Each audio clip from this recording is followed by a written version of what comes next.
नमस्कार, स्वागत है आप सभी का न्यूज 18 के डिजिटल प्लेटफॉर्म पर। मैं हूं आपके साथ चित्रा शर्मा। देखिए, ट्रंप ने सभी देशों पर टैरिफ लगाकर दुनिया की अर्थव्यवस्था को हिलाकर रख दिया है, जिससे अंतर्राष्ट्रीय मंदी की आशंका और बढ़ गई है। बाजार में भारी मात्रा में एक्सपोर्ट्स पर इसका असर देखने को मिल रहा है। इसके बावजूद ट्रंप ने अपनी आक्रामक व्यापार नीति में किसी भी तरह की रोक लगाने से इनकार कर दिया है। वहीं अगर बात करें अमेरिका और चीन की, तो इनके बीच व्यापार युद्ध काफी लंबे समय से चला आ रहा है, जिसमें दोनों देश एक दूसरे पर टैरिफ लगाते आ रहे हैं। और अब अमेरिका ने चीन पर 104% टैरिफ ठोककर एक प्रकार से ड्रैगन के खिलाफ आर्थिक युद्ध का ऐलान कर दिया है, जिसके बाद चीन ने अमेरिका के टैरिफ का करारा जवाब देते हुए ड्रैगन ने अमेरिकी वस्तुओं पर टैरिफ बढ़ाकर 84% कर दिया है। जी हाँ, आपने बिल्कुल सही सुना। और चीन के इस जवाबी एक्शन से डोनाल्ड ट्रंप भड़क उठे हैं और चीन का यह कदम दोनों देशों के बीच व्यापार युद्ध को और अधिक बढ़ावा देने वाला है। चीन की ओर से अमेरिकी वस्तुओं पर 84% टैरिफ लगाने का कदम एक कड़ा संदेश है कि वह अमेरिकी दबाव के आगे नहीं झुकेंगे। चीन ने साफ कर दिया है कि अमेरिका की इस नीति के खिलाफ वो अंत तक लड़ेंगे। अमेरिकी टैरिफ को कभी स्वीकार नहीं किया जाएगा। तो वहीं अमेरिका और चीन के बीच शुरू हुई इस इकोनॉमिक वॉर ने चाइनीज के एक्सपोर्टर्स में दहशत फैला दी है। चाइनीज एक्सपोर्टर्स टैरिफ के खौफ से इतने डर गए हैं कि बीच समंदर अपना माल छोड़कर भाग रहे हैं। आपको बता दूं कि चीन पर नया टैरिफ कल से लागू हो जाएगा और इसे लेकर व्हाइट हाउस की ओर से बयान भी जारी हो गया है।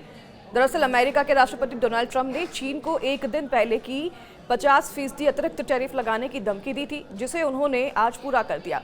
चीन ने अमेरिका राष्ट्रपति के टैरिफ लगाने के आदेश के बाद जवाबी हमला बोलते हुए अमेरिका पर समान रूप से 34% टैरिफ लगाने का ऐलान किया था। इसके बाद 48 घंटे से भी कम वक्त में ट्रंप ने पलटवार करते हुए कहा था कि चीन टैरिफ की बढ़ोतरी को वापस अगर नहीं लेता है तो हम टैरिफ लगाएंगे और यह 9 अप्रैल से लागू होगा।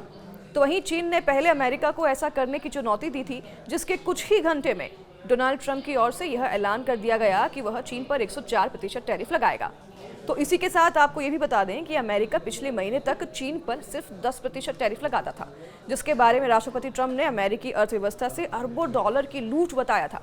इसके बाद अमेरिकी राष्ट्रपति ने अपने रेसिप्रोकल टैरिफ की घोषणा की और उसके मुताबिक अब अमेरिका अन्य देशों से उस टैरिफ का करीब आधा शुल्क लेगा जो उस देश ने अमेरिका से लिया था। और चीन के लिए यह एक अतिरिक्त 34% था, जिससे कि बीजिंग का आंकड़ा 44% हो गया। राष्ट्रपति ट्रंप की घोषणा के कुछ ही मिनटों में व्हाइट हाउस ने कहा कि अमेरिका पूरी दुनिया से 10% अतिरिक्त गैर पारस्परिक टैरिफ वसूलेगा। अब उन्होंने ये भी कहा कि यह अमेरिका फेडरल रिजर्व को भरने के लिए एक कदम है, जिसके बाद चीन का टैरिफ बढ़कर के 54% हो गया था। अब आज के अतिरिक्त 50% टैरिफ के साथ चीन को अब 104% के अभूतपूर्व टैरिफ को चुकाना होगा।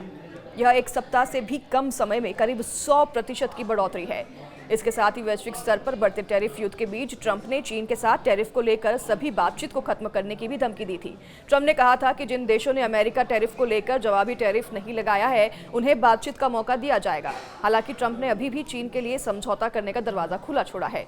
अपने सोशल मीडिया प्लेटफॉर्म पर ट्रंप ने एक पोस्ट में लिखा कि चीन भी सौदा करना चाहता है, लेकिन चीन नहीं जानता कि इसे कैसे शुरू किया जाए। तो वहीं ट्रंप ने आगे लिखा कि वह चीन के कॉल का इंतजार कर रहे हैं।